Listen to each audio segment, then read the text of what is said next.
दोस्तों, no doubt कि हमारा समाज लगातार डेवलप हो रहा है, पर इसके साथ ही में इंसान की आपराधिक भावनाएं भी बढ़ती जा रही हैं। और पिछले कुछ सालों के आंकड़े देखें तो उनके इस बदलते नजरिए का शिकार हमारे घर परिवार या मोहल्ले के छोटे छोटे बच्चे हो रहे हैं। लेकिन ऐसा ना हो, इसके लिए आज के समय की जरूरत बन गई है अपने बच्चों को सबसे पहले good touch and bad touch की सही जानकारी कराना। सो हेलो, नमस्कार and very good afternoon to all. स्वागत है एक बार फिर से आप सबका on Dainik Jagran i next digital platform let's talk, जहां आज हम लोग डिस्कशन करने जा रहे हैं अपने बच्चों से जुड़े एक बेहद सेंसिटिव टॉपिक पर, और वो है उन्हें good touch and bad touch से अवेयर कराना। उन्हें ये सिखाने की कितनी बड़ी जिम्मेदारी हमारे पेरेंट्स की है, आज ये जानेंगे हम अपने स्टूडियो में। खास हमारे व्यूवर्स के लिए हमारे बीच आई RCI registered clinical psychologist doctor Priyanka Shukla ji से। सो व्यूवर्स, हमारे साथ हैं डॉक्टर प्रियंका जी से अब हम शुरू करते हैं अपनी बातचीत। मैं पूछना चाहूँगी डॉक्टर प्रियंका जी से कि डॉक्टर साहब, हम लोग जिस गुड टच अपने बच्चों को जिस गुड टच और बैड टच से अवेयर कराने की बात करने जा रहे हैं, तो आज के कॉन्टेक्स्ट को अगर देखें तो हमारे पेरेंट्स के लिए कितना ज़रूरी है अपने बच्चों को गुड टच और बैड टच से अवेयर कराना? सबसे पहले नमस्ते मेरी ऑडियंस को, जो भी इस प्रोग्राम को देख रहे हैं। बहुत ज़्यादा ज़रूरी है क्योंकि पेरेंट्स फर्स्ट टीचर हैं। अगर हम शुरू से बच्चे को इन सारी चीज़ों के बारे में अवेयर कराएंगे तभी उन्हें अपना सेफ्टी बिहेवियर के लिए वो आगे बढ़ पाएंगे। अदरवाइज़ बहुत मुश्किल होगी क्योंकि बच्चे आप हमेशा तो उनको घर पे नहीं रख सकते हैं। जब वो स्कूल जाएंगे, स्कूल में बहुत सारा स्टाफ होगा, कुछ लोग बहुत कैपेबल होते हैं, सारे सेफ्टी इश्यूज़ को ध्यान में रखते हुए बच्चों को स्कूल में एडमिशन कराते हैं। कुछ हमारी पॉपुलेशन लो सोशियो इकोनॉमिक स्टेटस से होती है, जो बहुत हाई फाई स्कूल्स में, हाई प्रोफाइल स्कूल में एडमिशन नहीं करा सकते हैं। वैसे में हमें कोई बच्चा, कोई भी हो, किसी भी सोशियो इकोनॉमिक स्टेटस से बिलोंग कर रहा हो, वो हमारा फ्यूचर है। तो अगर पेरेंट्स में थोड़ी अवेयरनेस क्रिएट करने की ज़रूरत है, क्योंकि पेरेंट्स को लगता है, खुद शर्म आती है उनको कि सारे बातें बच्चों से हम ना कहें। कुछ ऐड आ रहे होते हैं, पेरेंट्स चैनल चेंज कर देते हैं, म्यूट कर देते हैं, बच्चों को भेज देते हैं। अभी हमें बताना ज़रूरी हो गया है। अभी बहुत सारी अगर पेरेंट्स अपने आप को इनकैपेबल समझ रहे हैं कि वो नहीं बता सकते हैं, कि उनको शर्म आ रही है, वो किस तरीके से इनिशिएट करें, तो बेटर होगा कि बहुत सारा इवन मीडिया में बहुत सारे ऐसे चैनल्स हैं कि जो खेल में इस तरीके का अवेयरनेस बच्चों को दी जाती है।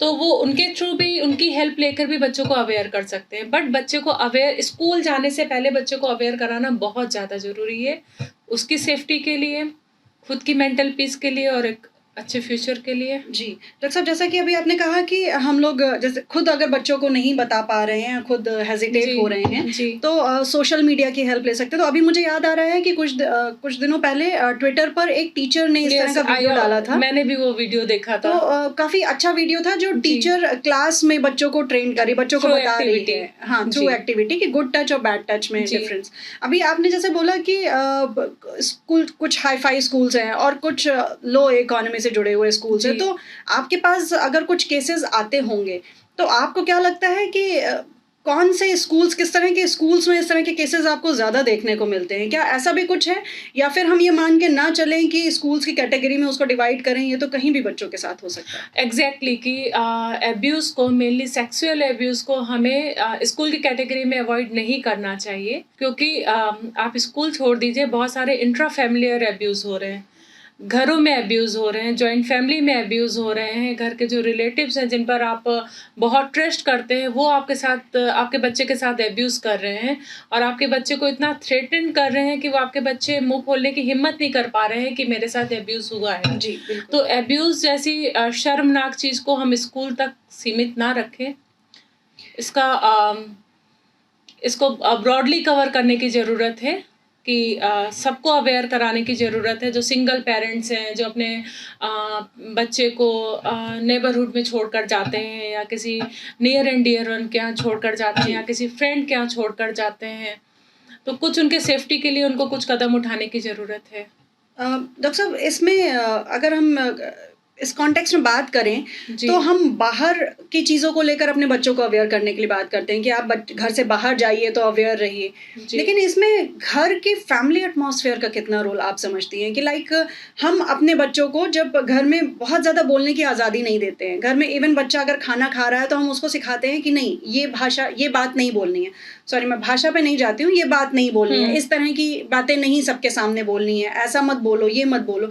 जब बच्चों को रिस्ट्रिक्टेड माहौल देते हैं तो शायद बच्चे अपने आप को रिस्ट्रिक्शन में फील करते हैं। ऐसे में जब बच्चों के साथ ऐसा कुछ होता है तो वो कहीं ना कहीं अपने आप को शायद दबा हुआ महसूस करें कि मैं ये अगर मेरे साथ ऐसी चीज़ हो रही है तो मुझे मेरे मम्मी पापा डांटेंगे, मैं ये ना बोलूँ, मैं ऐसा उनसे ना शेयर करूँ। तो घर के माहौल का कितना असर पड़ता है, या घर के माहौल से पेरेंट्स को कितनी छूट देनी चाहिए बच्चों को कि कैसा माहौल रखना चाहिए कि बच्चे खुलें, अपने कम से कम अपने पेरेंट्स को लेकर खुलें, उनसे अपनी बात शेयर करें, कैसा माहौल हो घर का? अब बहुत अच्छा क्वेश्चन है। एक्चुअली क्या होता है कि बहुत ज़्यादा पेरेंटिंग की बहुत सारी स्टाइल होती हैं। कुछ पेरेंट्स होते हैं कि उनको लगता है कि हमें अपने बच्चे को सब कुछ दे देना है, सब कुछ सारी फैसिलिटीज़ प्रोवाइड कर देनी है। कुछ पेरेंट्स ऐसे होते हैं जो सोचते हैं कि हमें इनको बहुत डिसिप्लिन में रखना है कि ये बिगड़ ना जाए। हाँ, जी। तो एक balance parenting style is always appropriate and good for एक गुड डेवलपमेंट ऑफ चाइल्ड। तो अगर आप एक बैलेंस पेरेंट स्टाइल लेकर चलेंगे कि जहाँ पर डांटना है, जहाँ पे डिसिप्लिन की ज़रूरत है वहाँ आप डिसिप्लिन रखें, जहाँ पे थोड़ी सी डिप्राइवेशन की ज़रूरत है यानी उनकी अनरियलिस्टिक डिमांड्स जो भी हैं बच्चे की तुरंत नहीं पूरी कर दें, और माहौल ऐसा रखें कि आपका बच्चा आपसे डरे नहीं बल्कि आपको रिस्पेक्ट करे। डरना अनदर थिंग है, रिस्पेक्ट करना अनदर थिंग है। अगर बच्चा आपसे डर रहा है तो बहुत सारी चीज़ें वो आपसे शेयर नहीं करेगा। अगर उसके साथ अब्यूज़ हुआ होगा तो आपसे शेयर नहीं करेगा क्योंकि उसको लगेगा कि आप उसको मिसट्रस्ट कर सकते हो या उसको ही ब्लेम कर सकते हो, उसकी गलती निकाल सकते हो।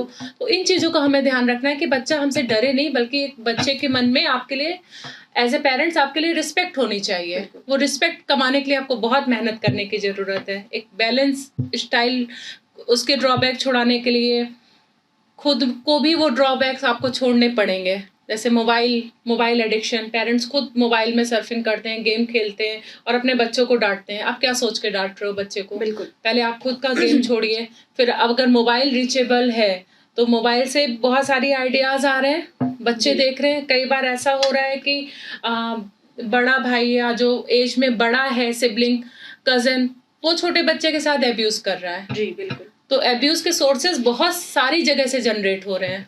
सो व्यूवर्स, जो हमारी एक्सपर्ट हमारे साथ शेयर कर रही हैं, ये इस बात को पॉइंट आउट करने की ज़रूरत है और बहुत अच्छे से समझने की ज़रूरत है कि हमें अपने बच्चों को क्या बोलने की आज़ादी देनी है, किस चीज़ को लेकर आज़ादी देनी है। इस बात को बीइंग अ पेरेंट हम लोग को अपने दिमाग में रखना है और इसमें पेरेंटिंग का सबसे बड़ा, इवन मुझे लगता है कि बहुत बड़ा रोल है कि हम अपने बच्चों को क्या सिखा रहे हैं, उनको किस चीज़ को लेकर अवेयर कर रहे हैं।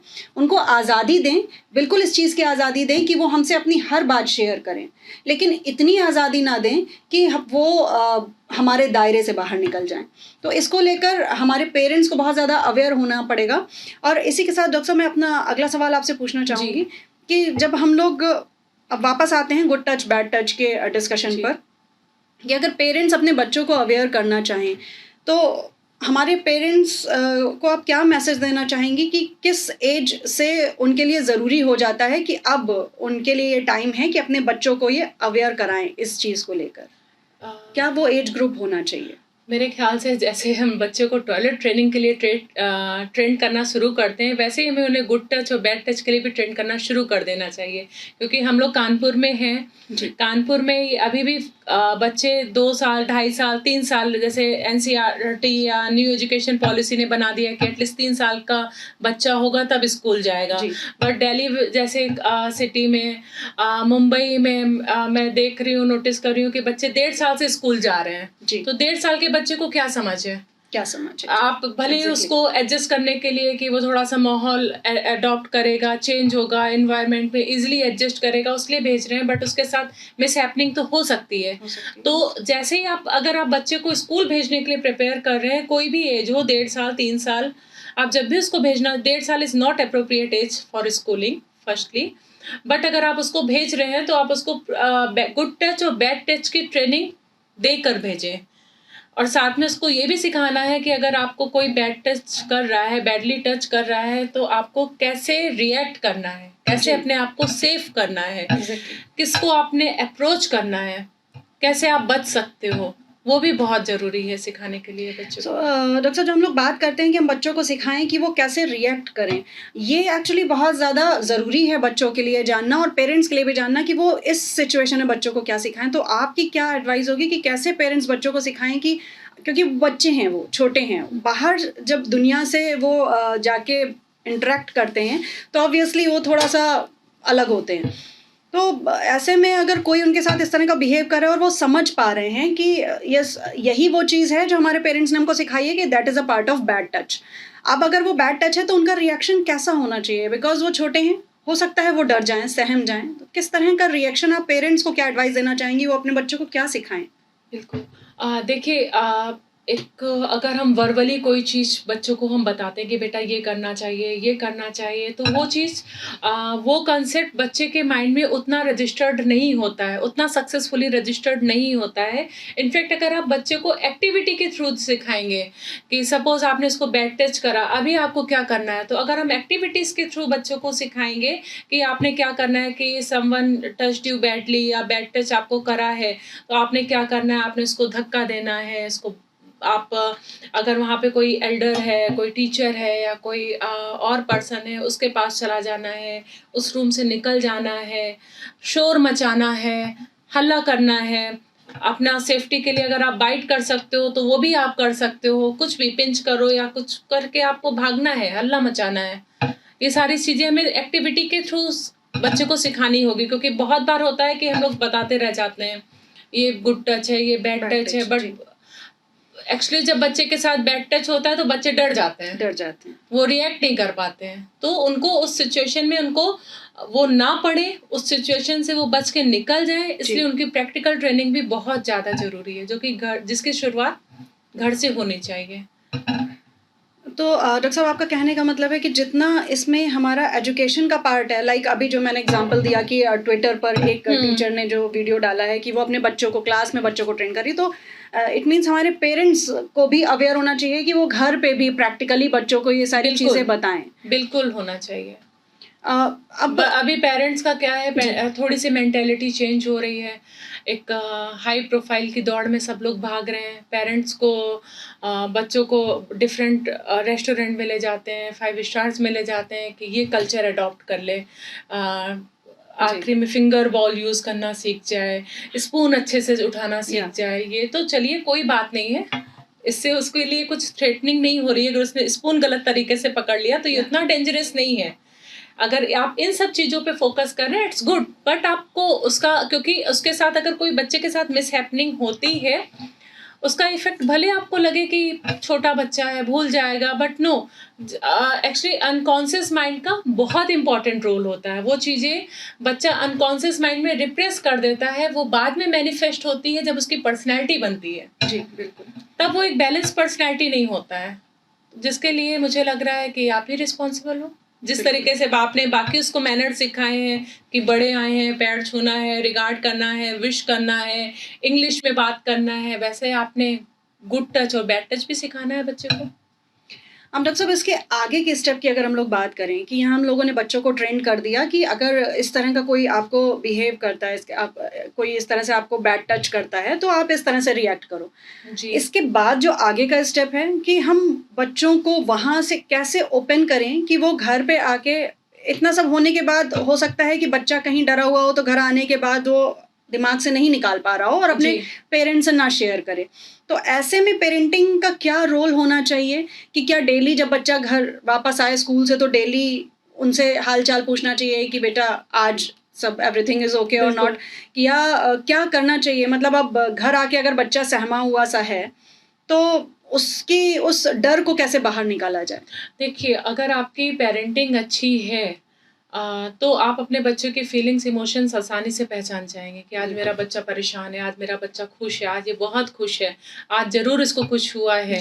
और आपको अपने बच्चे के साथ वो फ्रेंडली रिलेशंस बनाने होंगे कि आप जब स्कूल से आता है प्यार करिए, हग करिए, किसेस करिए, उसको पूछिए लाड से, खाने आप क्वालिटी टाइम बिताइए, लंच साथ में करिए। आज अच्छा तुम्हारे स्कूल में क्या-क्या हुआ?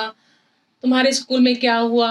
ऐसे मेरे भी 2 बच्चे हैं, तो मैं वो स्कूल से आते हैं तो मेरा कोशिश रहता है कि मैं उनके साथ में रहूँ। उनके खाना जब वो खा रहे हैं तो मैं उनको पूछूँ कि तुम्हारे पूरे स्कूल आज पूरा कैसा शेड्यूल रहा सुबह से? जी। तो बच्चे खुद बताते हैं। तो अगर आपका फ्रेंडली बिहेवियर है बच्चे के साथ, फ्रेंडली का अगेन मतलब ये नहीं है कि आप उनको सर पर चढ़ा लो या उनकी हर Yes. जिद को मानो या हर चीज़ उनकी मनमानी गलत डिमांड्स को पूरी करो। बट अगर आपका फ्रेंडली बिहेवियर है बच्चों के साथ तो वो आसानी से आपको एक्सप्रेस करेंगे कि मेरे साथ ये हुआ या उन्होंने मुझे ये बोला, उन्होंने मुझे ये बोला, तो वो करेंगे। एंड डॉक्टर साहब इसमें आपको क्या लगता है कि जब हम लोग पेरेंट्स की बात करते हैं तो उसमें मदर एंड फादर बोथ दोनों आते हैं तो जी। बच्चों को खुलकर अब यहाँ पर जैसे हम लोग अपनी बेटियां हैं उनको बताते हैं कि जो भी बात शेयर करनी हो इस तरह की कोई बात हो तो अपनी माँ से शेयर करो। अब ऐसे में वो थोड़ा कहीं ना कहीं इन सब चीज़ों को लेकर अपने फादर से कटती है। तो दोनों का क्या रोल है इसमें? क्या मतलब हम अपने हर बच्चे को मदर एंड फादर दोनों को वैसे ही मतलब हम लोग को अपनी चीज़ें शेयर करनी चाहिए? दोनों मदर एंड फादर का दोनों का क्या रोल है अपने या तो वो आपकी बच्ची हो या बच्चा हो? देखिए, अभी तो हम लोग बात कर रहे थे कि जेंडर डिस्क्रिमिनेशन ख़त्म करना है, हाँ, जो कि बिल्कुल। बहुत हद तक हुआ भी है। लेकिन हाँ, कुछ चीज़ें होती हैं कि गर्ल्स लेकिन आप इस बात को जनरलाइज़ नहीं कर सकते हैं। बहुत बार ऐसा होता है कि गर्ल्स मदर से ज़्यादा अपने फादर से क्लोज़ होती हाँ, है और बेटा अपनी माँ से ज़्यादा क्लोज़ होता है। जबकि ऐसा बोला जाता है कि एक एज आने के बाद फादर को बेटे के साथ दोस्त का जैसा बिहेव करना चाहिए और चाहिए। मदर को डॉटर के साथ दोस्त का की तरीके बिहेव करना चाहिए। तो मुझे लगता है कि मदर और फादर दोनों की बॉन्डिंग बच्चे के साथ इस तरीके से हो कि वो उनको रिस्पेक्ट भी करे और उनसे छुपाए भी नहीं। क्योंकि अगर हम बात करते हैं जैसे पहले पीरियड्स होते थे तो घर में बिल्कुल अजीब सा सिनेरियो हो जाता था। अभी डॉटर्स इतनी फ्रैंक हो रही हैं कि वो अपने पापा से बोलते हैं कि सैनिटरी पैड परचेज करके ले आना। तो मुझे लग रहा है वो चीज़ें बहुत कम हो रही हैं और वो अपने फादर के साथ कंफर्टेबली चीज़ें शेयर कर पा रही हैं, बता पा रही हैं। तो जितना जैसे-जैसे समय जाएगा मुझे लग रहा है ये गैप भी कम होता जाएगा और दोनों की साइमल्टेनियसली दोनों की रिस्पॉन्सिबिलिटी है, मदर फादर दोनों की। हाँ, बट डिपेंड करता है कि बच्चा किससे ज़्यादा क्लोज़ है। ये तो आपकी इंटरेक्शन पे डिपेंड करता है कि किस तरीके की आपकी इंटरेक्शन है। वो individual to individual, parent to parent differ करती है। और जैसे डॉक्टर साहब हम लोग बात करें कि आज का एरा अगर देख के चलें तो क्योंकि पेरेंट्स अगर दोनों वर्किंग हैं, पेरेंट्स के पास समय नहीं है लाइक बच्चे हैं स्कूल से आए घर पे मेड है, बच्चा इतना सहमा हुआ है अगर वो इस चीज़ से सफ़र करके आया है पेरेंट्स का साथ नहीं मिल पा रहा है तो वो किससे शेयर करे? ऐसी सिचुएशन में पेरेंटिंग में क्या पार्ट बहुत ज़्यादा ज़रूरी है? बहुत क्या इम्पोर्टेंट करना चाहिए? चीज़ है। फर्स्टली यहाँ पर मैं बोलना चाहूँगी अगर कुछ लोगों को बुरा लगे तो आई एपोलाइज़। अगर आप बहुत बिज़ी हैं तो बच्चे पैदा मत करिए। कि आपके पास एकदम टाइम नहीं है बच्चों के लिए, तो आप क्यों लाए हो दुनिया जी, में उनके बिल्कुल। लिए? है ना? अगर आप उनको लाए हो तो ये आपकी प्रायोरिटी होनी चाहिए। माँ या पिता में किसी एक को एटलीस्ट सैक्रिफाइस करके अपने बच्चे की अपब्रिंगिंग पर ध्यान देना चाहिए क्योंकि जस्ट हम आया और मेड के भरोसे अपने बच्चे को नहीं पाल सकते हैं। अगर आपने जस्ट होने चाहिए करके बच्चे को दुनिया में ले आए हो तो आपका डिसीजन रॉन्ग है। आप अपने साथ भी खिलवाड़ कर रहे हो, अपने बच्चे के साथ भी खिलवाड़ कर रहे हो। आप सोच लो ये बहुत बड़ी रिस्पॉन्सिबिलिटी है कि क्या आप वाक़ई पैरेंट बनने के लिए तैयार हो? अगर आपको लगे कि हाँ, आप उस बच्चे के साथ हर तरीके से जस्टिफ़ाई कर पाओगे, तभी आप प्लान करो। और अगर फिर भी इन केस अगर ऐसा है तो उन पेरेंट्स के लिए उन फिर पेरेंट्स के लिए आप क्या आप एडवाइस देंगे? कैमरास हैं कि आप कैमरा लगा सकते हैं। आप कोशिश करिए कि घर में किसी को रखिए या अपना शेड्यूल ऐसा रखिए कि आप अपने वर्क प्लेस में अगर बच्चे को लेकर जा सकते हैं अपनी जी। मेट के साथ। अभी बहुत सारे ऑफ़िस और कंपनीज़ ये फैसिलिटी देती हैं कि आप अपने बच्चे को उसके केयर टेकर के साथ ला सकते हैं या कुछ अगर बहुत रिलायबल डे केयर हो, आप वहाँ पर डालिए बच्चे को। तो ये सारी चीज़ें हमें देखनी होंगी क्योंकि जस्ट मेट के भरोसे हम नहीं विश्वास कर सकते हैं। बिल्कुल। इवन अब्यूज़ तो आप छोड़ दीजिए, बहुत माइनर बिहेव होते हैं, जैसे वो खाना नहीं खिलाते हैं बच्चों को प्रॉपर। जी। कुछ ऐसे डे केयर पकड़े गए थे जहाँ पर वो मदर्स अपने बच्चे को छोड़कर जाते थे और वो बच्चों को फिनार्गन दे देते थे। My God! तो और फेनार्गन दे देते थे तो बच्चे सोते रहते थे। तो मदर आते थे, उनके लिए आसान था क्योंकि वो हाँ, ज़्यादा बच्चों को रख सकते जी, हैं। जी। तो ये कुछ ऐसे केसेस भी हुए हैं। तो हमें बहुत सारी चीज़ें देखनी चाहिए कि हम कहाँ पर बच्चे को ड्रॉप कर रहे हैं, बिल्कुल। कितनी देर के लिए ड्रॉप कर रहे हैं, और बेहतर होगा कहीं अगर आप कहीं ड्रॉप कर रहे हैं, आजकल तो मोबाइल पे कैमरे की फैसिलिटीज़ हो गई है, तो आप उसको देख सकते हो, बीच-बीच में इंटरैक्ट कर सकते हो कि आपका बच्चा सेफ है कि नहीं सेफ है। बिल्कुल। डॉक्टर साहब, जैसा कि हम लोगों ने अपने कन्वर्सेशन की स्टार्टिंग में बात करी थी, आपने बोला था कि हम लोग घर पे ही घर के बाहर की बात कर रहे हैं, घर के अंदर भी हमारे बच्चे कितने सेफ हैं, ये बात भी आज के समय में, आज के कॉन्टेक्स्ट में बहुत बड़ा सोचने का सवाल है। तो ऐसे में कई बार ऐसे भी केसेस सामने आए हैं जब जो बच्चा है वो फैमिली के अंदर ही टारगेट किया जाता है। तो ऐसे में अगर कोई सिचुएशन आए कि घर का कोई ऐसा बंदा है जो आपके बच्चे को टारगेट कर रहा है और आपका बच्चा उसको खुल के नहीं कह पा रहा है, आपको ऐसी चीज़ फीलिंग आ रही है, तो ऐसे में बीइंग अ पेरेंट क्या करना चाहिए? क्योंकि एक तरफ आपका रिलेशन होगा, जो रिलेटिव्स जिनका नाम सामने होगा आपके, और आपका एक तरफ बच्चा होगा, तो किस तरह की सिचुएशन, क्योंकि ये पेरेंटिंग के रोल से भी एक बहुत बड़ी सिचुएशन होती है, तो वहाँ पर आपको क्या लगता है कि हमें अपने बच्चों को क्या सिखाना चाहिए कि हमारे बच्चे इस सिचुएशन में भी खुलकर अपनी सारी चीज़ों को कह सकें, और उसके बाद फिर बीइंग अ पेरेंट क्या करना चाहिए?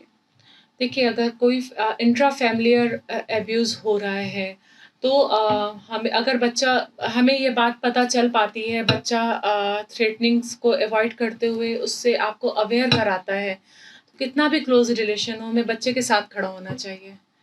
हमें बच्चे के साथ खड़ा होना चाहिए क्योंकि आपका बच्चा झूठ नहीं बोल रहा है, और अगर झूठ बोल रहा है तो आप उसकी फिज़िकल टेस्टिंग करा सकते हैं कि अब्यूज़ हुआ है कि नहीं हुआ है। फिजिकल एग्जामिनेशन से उसका टेस्टिंग पता चल सकता है। फिर अगर ऐसा हो रहा है और बच्चा बराबर प्रेशर दोनों साइड से आ रहा है कि अगर तुमने डिस्क्लोज करा तो मैं तुमको देखूंगा, मदर और फादर बोल रहे हैं अगर तुमने किसी और को बताई ये बात तो हमारी बदनामी होगी, तो इस तरीके के जो निगेटिव कमेंट्स हैं हमें वो बच्चे पे नहीं डालने चाहिए, क्योंकि बच्चे की सेल्फ स्टीम बहुत कम हो जाती है। बच्चा ऑलरेडी एक विक्टिम बना हुआ है, वो सफ़र कर रहा है, तो जितना हो सके उस टाइम बच्चे को सपोर्ट करने की ज़रूरत है कि आप बच्चे को सपोर्ट करो। कुछ ऐसी एजेंसीज़ या कुछ ऐसे एनजीओज़ या कुछ ऐसे ऑर्गेनाइजेशन के बारे में आप अवेयर रहो जो ऐसे अब्यूज़ के केस में आपकी मदद कर सकते हैं। बट डॉक्टर साहब, जहाँ हम लोग बात करते हैं कि उनकी फिजिकल टेस्टिंग कराएं बच्चों की, तो एक्चुअली वो बहुत छोटे होते हैं, और इन सब का उनके दिमाग पे क्या असर पड़ेगा? मतलब क्या असर पड़ता है? फिजिकल एग्जामिनेशन की बात तब आती है जब आपके बच्चे को आपको लगता है कि ये झूठ बोल रहा है। लेकिन अगर आपके बच्चे के साथ आपके इस तरीके के रिलेशन है कि आप अपने बच्चे को ट्रस्ट करते हैं और आपको पता है कि इतनी बड़ी चीज़ बच्चा झूठ नहीं बोल सकता, तो वहाँ फिजिकल एग्जामिनेशन और एविडेंस की बात नहीं आती है। बट जहाँ पर आपको थोड़ा, जैसे कुछ बच्चों में कंडक्ट प्रॉब्लम हो जाती है कि वो किसी भी हद तक झूठ बोलना सीख जाते हैं, हर तरीके के बच्चे होते हैं। तो अगर किसी बच्चे में कंडक्ट प्रॉब्लम है या शुरू से वो मिसबिहेव कर रहे हैं या माल एडेप्टिव बिहेवियर कर रहे हैं या हर बात में हर लेवल का झूठ बोल रहे हैं, फिजिकल एग्जामिनेशन की नौबत वहाँ पर आएगी। बट जहाँ बच्चा आपको पता है कि आपका बच्चा सच बोल रहा है, वहाँ इस तरीके की प्रूफ की ज़रूरत नहीं है। वो एक रेयरेस्ट केस है कि आप फिजिकल एग्जामिनेशन करा रहे हैं, बट एनी हाउ आपको अपने बच्चे को सपोर्ट करना है। बट अगर आपका बच्चा झूठ बोल रहा है, बहुत सारे एक्सक्यूजेस बनाते हैं, अभी जो बच्चे हैं यहाँ पर बोलना ठीक हो, ये बच्चे हैं जितने, वो भी सेकेंडरी गेन लेने लगे हैं। जैसे कि आप लोगों ने कुछ सुना होगा कि वो पेटीएम था तो बच्चे का मर्डर हो गया, या एग्जाम है तो कुछ स्कूल बंद करा देना है। ऐसे सारे बच्चों के लिए नहीं मैं बोल रही हूँ, बट कुछ ऐसे बच्चे हैं कि जो चीज़ों से बचने के लिए किसी भी हद तक आ जाते हैं। तो हमें वो साइकोलॉजी भी देखनी है कि बच्चा क्या उस सच बोल रहा है। अगर उसमें सस्पेक्ट हो तब आप फिजिकल एग्जामिनेशन की तरफ जाइए, अदरवाइज आप अपने बच्चे को सपोर्ट करिए। उसी सिचुएशन जिसकी आप बात कर रही हैं कि हमारा बच्चा भी कहीं ना कहीं उस राह पे तो नहीं जा रहा है कि हम कुछ और सोच रहे हैं, हम उसको सेव कर रहे हैं, या वो कहीं और किसी और राह पे जा रहा है, तो उस सिचुएशन को हमें कैसे फेस करना है बीइंग अ पेरेंट? हम कैसे समझें कि हमारा बच्चा कहीं इस राह पे तो नहीं जा रहा है, क्योंकि कहीं ना कहीं तो हमको भी क्लू मिलना चाहिए, और हो सकता है कि बीइंग अ पेरेंट हम उसको नज़रअंदाज कर रहे हो कि नहीं, ऐसा तो नहीं हो सकता मेरे बच्चे को लेकर। तो इसमें कैसे अवेयर रहें पेरेंट्स? और आपने ब्लाइंड फेथ नहीं करना है। पेरेंट्स एक बहुत बड़ी रिस्पॉन्सिबिलिटी है, हमें एविडेंस तो देखनी ही है कि क्या सही है क्या गलत है। अगर आपका बच्चा झूठ बोल रहा है या छुपा रहा है तो कुछ ऐसी चीज़ें तो आपको मिलेंगी ना, कि कहीं ना कहीं से तो आपको कुछ क्लू मिलेगा, कि स्कूल में टीचर से मिलेगा या पेरेंट, आप टीचर्स के कांटेक्ट में रहिए, वो कैसे दोस्तों से बात करता है, कैसे उसके फ्रेंडशिप है, उनके टच में रहिए।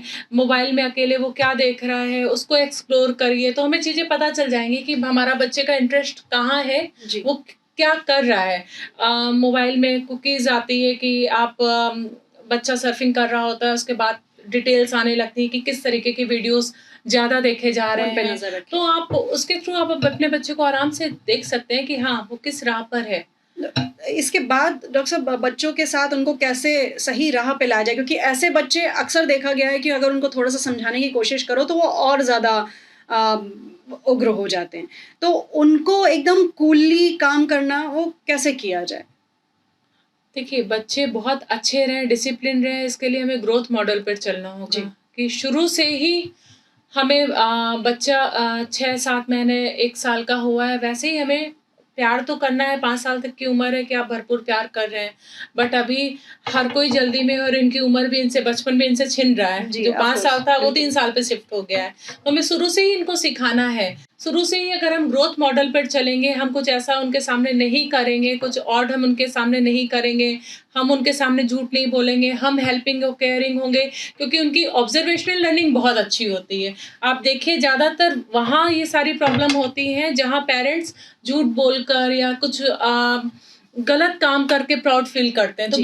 बच्चे में भी यही मैसेज जाता है कि मेरे पापा भी करते हैं, इसमें क्या दिक्कत है। तो आपने रोल मॉडल आप कैसे हो। बिल्कुल। तो अगर आप चाहते हो कि आपके बच्चे में ये सारी दिक्कत ना हो, तो आपको उनके लिए एक बेहतर रोल मॉडल अपने आप को प्रूव करना होगा। तो फिर बहुत सारी प्रॉब्लम्स आपकी ऑलरेडी खत्म हो जाएंगी, क्योंकि फिर आप जैसे करते जाओगे एक तरीके से बच्चे की ऑब्जर्वेशन लर्निंग वैसे ही होगी और वो वैसा ही करना सीखेगा। तो कुल मिलाकर कि पेरेंटिंग का बहुत ज़्यादा रोल है कि बीइंग अ पेरेंट हम कैसा बिहेव कर रहे हैं अपने Definitely. बच्चों के साथ, और वही पेरेंटिंग है जो हम कितनी अच्छी तरह अपने बच्चों को good touch and bad touch के बारे में बता पाएंगे।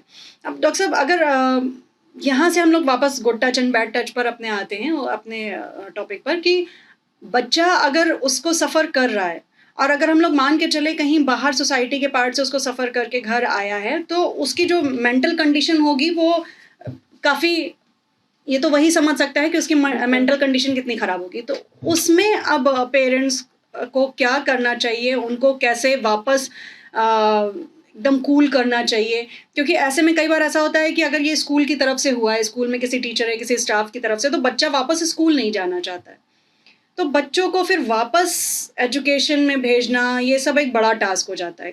कैसे फिर बच्चों को कूल किया जाए? अगर आपके बच्चे के साथ अब्यूज़ हुआ है, तो सबसे ज़्यादा इम्पोर्टेंट है कि आप उनको पहले तो सपोर्ट करो, उनकी सेल्फ एस्टीम पर काम करो, उनका खोया हुआ कॉन्फिडेंस वापस लाने पर काम करो। कुछ प्रोफेशनल्स की हेल्प लेनी चाहिए, कुछ साइकोलॉजिस्ट, काउंसलिंग, इनकी हेल्प लेनी चाहिए। उनको कुछ ऐसी ऑर्गेनाइजेशन में भेजना चाहिए जहाँ वो अपने आप को एक्सप्रेस कर पाएँ।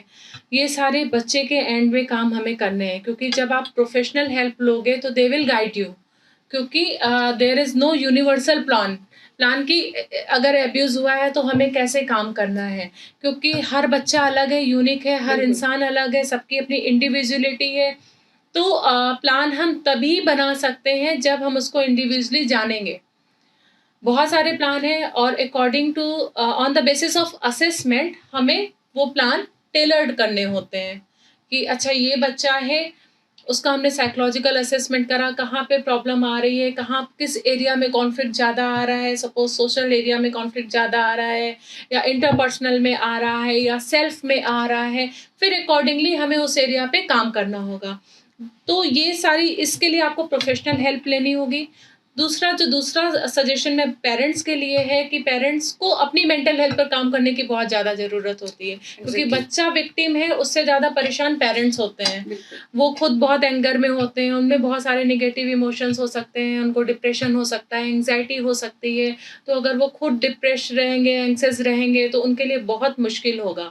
तो बेहतर होगा कि वो अपने ऊपर भी काम करें, जिससे वो कूल और काम होकर बच्चे को सपोर्ट कर पाएँ, क्योंकि अगर वो ठीक होंगे तभी वो उसको वहाँ से निकाल पाएँगे। अदरवाइज बहुत मुश्किल होगा। डॉक्टर साहब, एक लास्ट क्वेश्चन आपसे पूछना चाहूँगी कि ऐसे में पेरेंट्स को अगर ये एजुकेशन सेक्टर से कहीं से कोई प्रॉब्लम आ रही है, स्कूल से प्रॉब्लम आ रही है, तो अब वापस स्कूल में भेजना और बच्चा वापस उस एटमॉस्फेयर में वापस जाता है स्कूल में, फिर स्कूल की तरफ से कहीं कुछ ऐसा वापस ना हो या स्कूल की तरफ से उसको डराया ना जाए, इन सब बातों पे फिर पेरेंट्स को कैसे एक्शन लेना चाहिए या किन-किन चीज़ों का ख़्याल रखना चाहिए? उसके लिए बहुत सारे लॉ बने हुए हैं कि अगर आपके बच्चे के साथ एब्यूज़ हुआ है तो किस तरीके का लीगल एक्शन आपको लेना चाहिए।